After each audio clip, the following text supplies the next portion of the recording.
Magandang Biyernes po sa inyo, aking mga kausapan. Please like, share, subscribe, and press the ting-ting bell button para ma-notify kayo sa aking susunod na vlog. Ito ang iyong abang lingkod, Usapang Batas with Attorney I.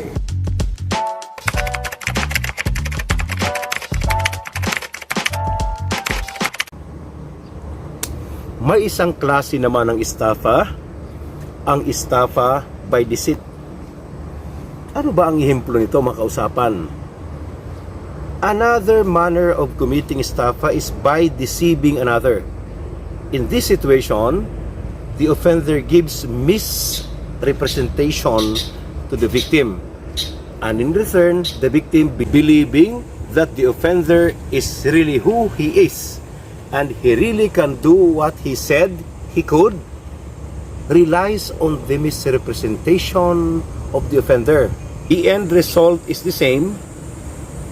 The victim parts with his property or money and suffers damage. This was the doctrine laid down in the case of United States versus Eusebio Clarin, GR number 5840, which was decided by the Supreme Court on September 17, 1910. In this case, Pedro Larin entered into a contract of partnership with Pedro Tarug, Eusebio Clarin, and Carlos de Guzman for the business of buying and selling mangoes. Pedro Tarug, Eusebio, and Carlos were able to obtain profit, but they were not able to give Pedro Larin half of the profit as agreed upon, and they did not give him an accounting of Larin's capital.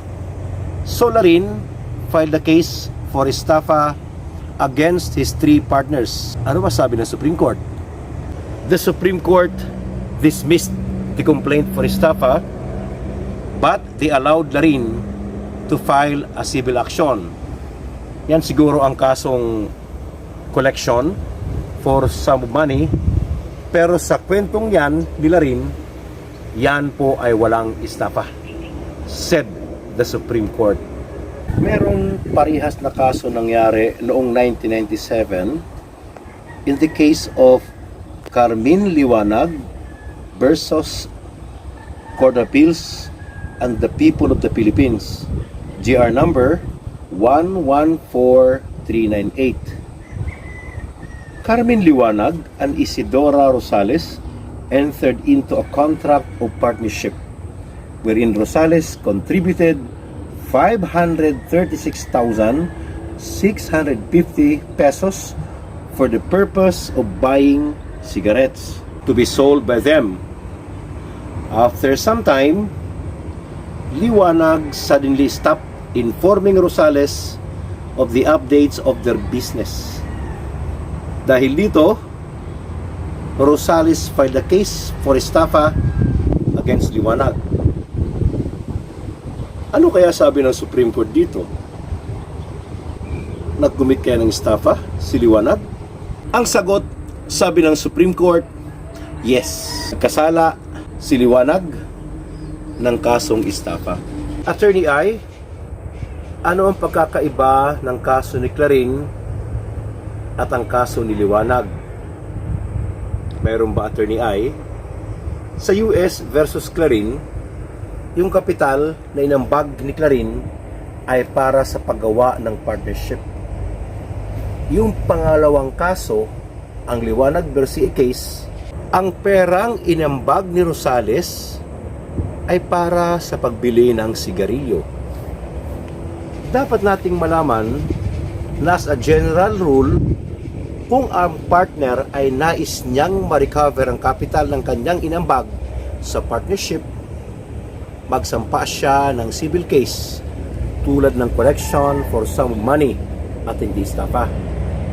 Pero kung ang perang inambag is for a specific purpose at ang pera ay di ginamit sa pinaglaanan, instead it was misappropriated, makausapan, then the partner who misappropriated it should be held liable for estafa. Diyan po nagkakaibang dalawa. Tandaan niyo mga kausapan na lahat ng krimen ay may karampatang parusa. Tulad ng estafa, na ang kaparusahan ay pagkakulong. In estafa, the severity of the penalty depends on the value of the property or amount of money taken by the offender from the victim. Generally, as long there is damage to another caused by deceit or abuse of confidence, whatever amount was obtained, estafa is committed. But the most severe penalty is given if the amount involves is over 12,000 pesos. Ulitin nating pag-usapan ang estafa committed by abuse of confidence kasi ito ang importanteng topic dito at laging nangyayari sa araw-araw mga kausapan. Normal sa mga taong may transaksyon at nag-uusap na nagkakaroon ng tiwala o confidence yung isa. Ang swindler ay may obligasyon sa hawakan ang isang bagay na pag-uusapan at kailangan kanyang reliever o ibalik yung kaparehong bagay sa biktima. Estafa may be committed if the offender, instead of returning or delivering the same, misappropriates or converts the property. This means that the offender uses the property as if it was his own or uses the property in a manner different from what had been previously agreed upon. Ulitin din natin na ang estafa may also be committed by deceit. Under this manner, estafa is committed when the offender uses false pretenses to make the victim believe that the offender has the qualification, power, or influence to do something. And the victim, relying on such pretenses, parts with his property or money. Again, in both manners, the victim suffers damage, which value can be computed. So, sa dalawang pagkakataon na yan, kailangan ang biktima ay nag-suffer ng damage. May tanong mga kausapan, saan ba isasampa ang kasong estafa? Siya nga pala, kung nais nyo ng kumpletong paksa tungkol sa pagsampa ng kasong kriminal, ay panoorin nyo ang vlog number 4 ni Attorney I, kung saan aking inilad doon kung saan isasampa ang kasong kriminal at paano. Ulitin natin para klaro. Ang estafa sa kalakhan ay may dalawang importanteng elemento. Una, deceit o panlilinlang. Pangalawa, abuse of confidence. Ang pangalawa ay damage. Estafa is one of those crimes considered as transitory or continuing crimes. This only means that it may be filed in any court where any of its essential elements occurred. Halimbawa, kung ang panlilinlang o abuse of confidence ay nangyari sa Manila at ang damage was caused in Makati, ang kaso ay maaaring isampa sa dalawa, Manila o Makati. Ang pinakaihimplo ay ang kaso ni Rosita C. versus People of the Philippines, GR number 183879, April 14, 2010. In this case, Rosita C. was charged with estafa for having deceived Felicidad Navarro. Rosita told Felicidad that she can process Felicidad's employment in Taiwan if Felicidad can pay her 120,000 pesos. When Felicidad agreed and paid the said amount to Rosita, Rosita gave false documents to Felicidad to be used by the latter for her application for alien certificate of registration and immigrant certificate of registration. The Taiwanese authorities rejected the false documents.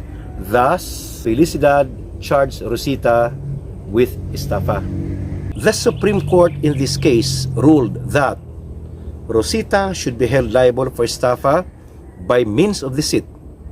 According to the Supreme Court, all the elements of estafa by deceit are present in this scenario. First, Rosita falsely pretended that she had the qualification to have arrangement to Felicidad to be employed in Taiwan. Second, because of Rosita's misrepresentation, Felicidad was made to pay her the amount of 120,000 pesos. However, despite Felicidad payment, Rosita's promises did not happen. So, the transaction has caused damage to Felicidad. Simply stated, in estafa, there should be an offender who represents himself to be someone who he really is not, or to be someone capable of doing something which he really cannot. And there should be a victim who believed and relied on the false representation or representations of the offender. What completes estafa is the damage that's caused by the victim who gave money or property because he believed in the false representation of the offender. Ano naman, Attorney I, ang kaparusahan sa krimen ng estafa? Ang sagot, mga kausapan, ay Republic Act number 10951, ang batas na nagtaas ng kaparusahan at halaga ng ari-arian at ang danyos kung saan pinagbabasihan ang kaparusahan, and the fines imposed under the revised penal code. RA 10951 has amended the provisions of Republic Act number 3815, or otherwise known as the revised penal code. Ito na ang mga kaparusahan, mga kausapan. If the amount of the fraud is over 40,000 pesos but does not exceed 1,200,000 pesos, the penalty of arresto mayor in its maximum period to prison correctional in its minimum period shall be imposed. Ibig sabihin, ang pagkakulong ay 4 months and 1 day to 2 years and 4 months. If the amount of the fraud is over 1,200,000 pesos but does not exceed 2,400,000 pesos, the penalty of prison correctional in its minimum and medium period shall be imposed. Ibig sabihin, ang pagkakulong ay 6 months and 1 day to 4 years and 2 months, makausapan. If the amount of the fraud is over 2,400,000 pesos but does not exceed 4,400,000 pesos, the penalty of prison correctional in its maximum period to prison mayor in its minimum period shall be imposed. Ibig sabihin, ang pagkakulong ay 4 years, 2 months, and 1 day to 8 years.